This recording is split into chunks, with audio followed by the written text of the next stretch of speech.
In my years as a financial advisor, I've helped lots of folks plan their retirement and then get to retirement and live through those years. And I've seen lots of things, and I can tell you that retirement is incredibly emotional. A lot of times I do videos about the math, the tax planning, the investment management, having a strategy, things like that. I wanted to do a video today to talk about the emotions of retirement and 4 things that you need to consider to have a happy retirement. This is coming from working with lots of people over the years to help them plan their retirement and understanding what's important to them, seeing the mistakes that some people make. And I thought, you know what, I'll put a video out there to look at the other side of things, not just the math of it, but really some of the emotions of how do you plan for a happy retirement.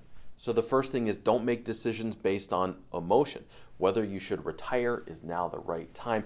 It's a very emotional decision. You've worked your entire life, you're earning a paycheck, you're saving money for the future, and the point at which you say, okay, no more paychecks, now I'm just gonna sail off, it's about as emotional as it can get. It's a really intense time because you're literally shifting everything that you know about money that's gotten you through the first 60, 65, 67 years of your life, and now everything is going to be different. And it's understandable that that's the case, but don't base decisions off of the emotions. Base the decisions off of the math. Create a plan, work with somebody to put a plan in place, understand how that plan will work and how it will carry you through, and be comfortable with that. Take solace in the plan.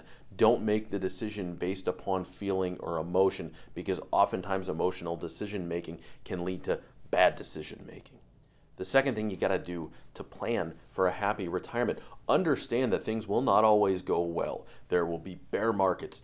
Inflation will crop up. We've seen that. That's making a mess of a lot of retirement plans right now over the last couple of years.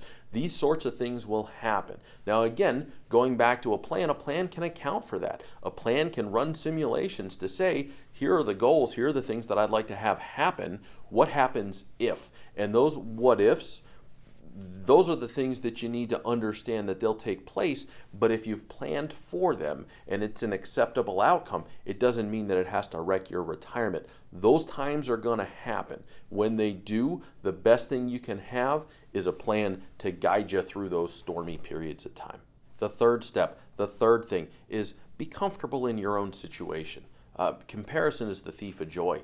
Lots of people will look at someone else and they'll say, oh, they've got this big house, or they're driving this car, or look, they're taking all of these trips. And they somehow assume that that person might be doing better than them financially. And it makes them feel bad about their situation, or it makes them worry that they might not be able to do the things that they want. And that's natural human emotion. It's understandable why that is. But first things first, retirement is not a zero-sum game. Someone else is able to succeed, and that doesn't mean that you will necessarily fail, right?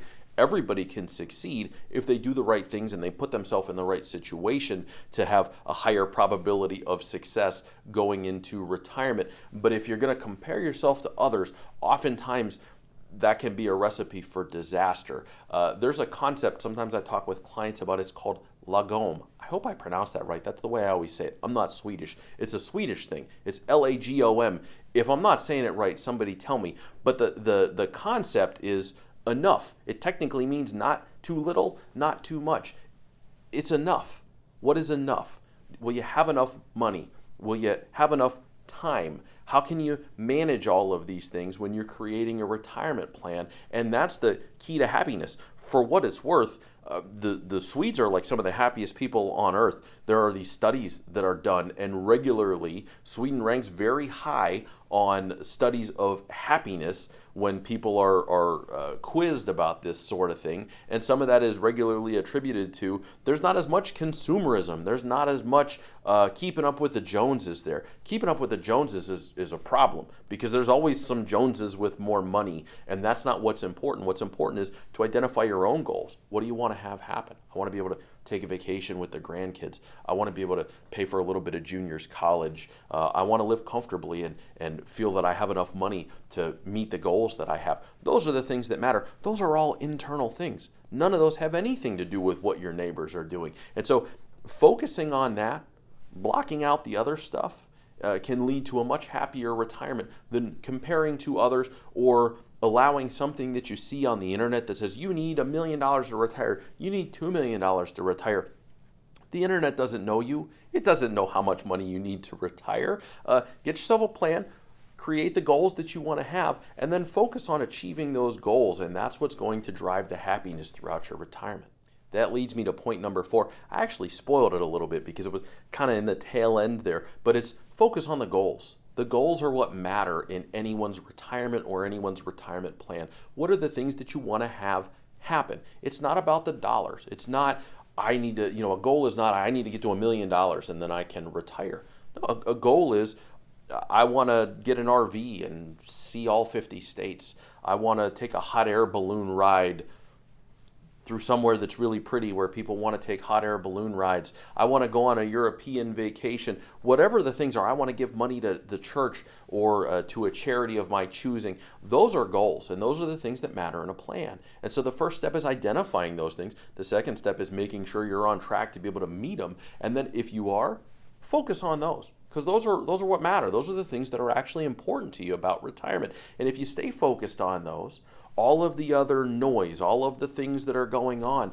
inflation and whatever the latest thing that Congress is doing and whatever happens in the stock market, if you've got a good plan, that stuff becomes noise. It exists and you want to work through it, but you focus on the things that are important to you and you live your life. And that is something that I see folks who are retiring well living fully. They're enjoying the things that they're doing because they set out to achieve those goals, and they're achieving those goals and living a good, happy retirement. That's all we've got for the video today. A little bit of a change of pace, a little bit different than the normal math video. I don't even think we talked about taxes or Roth conversions once, which might be a record for me. But I hope you enjoyed the video either way. If you did, check out some of the other stuff. Lots of stuff about retirement planning on the channel. Subscribe to the channel. Come on back. Watch some more stuff. Thank you for being here. I hope you enjoyed the video. Hope you learned something today, and I'll see you soon.